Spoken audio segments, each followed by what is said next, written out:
What's good, everybody? Welcome back. Today, I'm going to be talking about why I grow with COCO COIR. So, there are a lot of growing medias or substrates for cannabis cultivation, like soil, peat, rockwool, or, clay pebbles, but soil is like one of the big two, right? So, soil can be very forgiving, while hydroponics, moves a little faster, but there's an in-between that balances these two, right? It's called COCO COIR, baby. So in my case, quality is my number one priority, while yield is more secondary or tertiary. So what I want is a media that gives me more immediate control over my grow, and cocoa, well, it does just that. Cocoa is basically a completely natural inert medium made from the processed husks of coconuts. So they'll literally just shave that shit right off like it's nothing. So because of that, it contains zero nutrients on its own. So, you can see that as a good thing, or you can see that as a bad thing. For me, I see it as controlling exactly what the plants eat every single day. Unlike soil, however, which is mostly made up of natural nutrients that release slowly over time, and a lot of beneficial microbes to form symbiotic relationships in the rhizosphere, or root zone, if you want to get simple with it. But we can actually bring those microbes over to cocoa. So, benefit for you, benefit for me. So the number one reason most people run cocoa is the speed, right? Because cocoa is highly porous, it holds a lot of oxygen even when it's fully saturated. Unlike soil, where the roots can suffocate from the lack of oxygen. So like if you filled up like a 3-gallon pot, right? With cocoa, when that's full, there's still a lot of oxygen in there.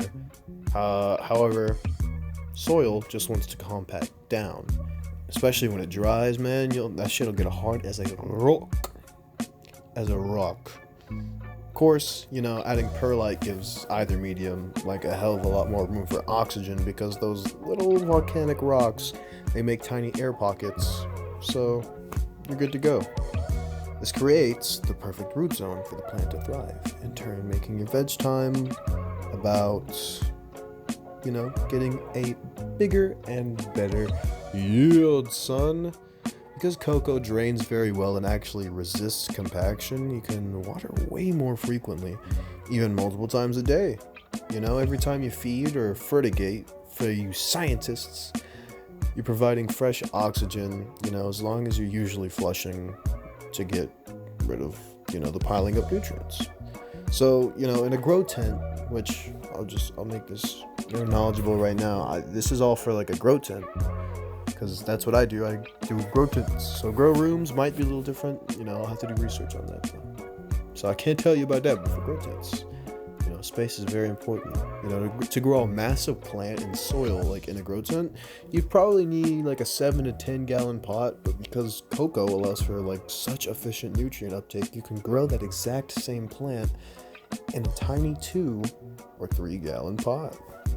You save space and you maximize your canopy. So what's not to like, There is a catch-22 though. The coconut husks naturally bind to calcium and magnesium, so you always have to pre-buffer the cocoa with a dedicated calcium and magnesium supplement to avoid those deficiencies. So if you want the absolute control and speed of hydroponics, but still want that simple method of growing in a pot, then COCO COIR is the undisputed king of indoor tent cannabis cultivation. I don't know what to tell you, man. It's as simple as that.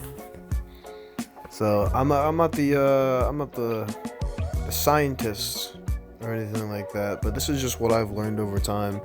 So if you have a different opinion or something that maybe I didn't talk about, let me know. I'm always down to learn new things, correct my ways if I'm wrong.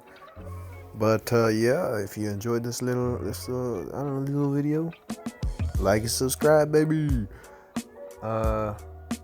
Watch more or something. I don't know.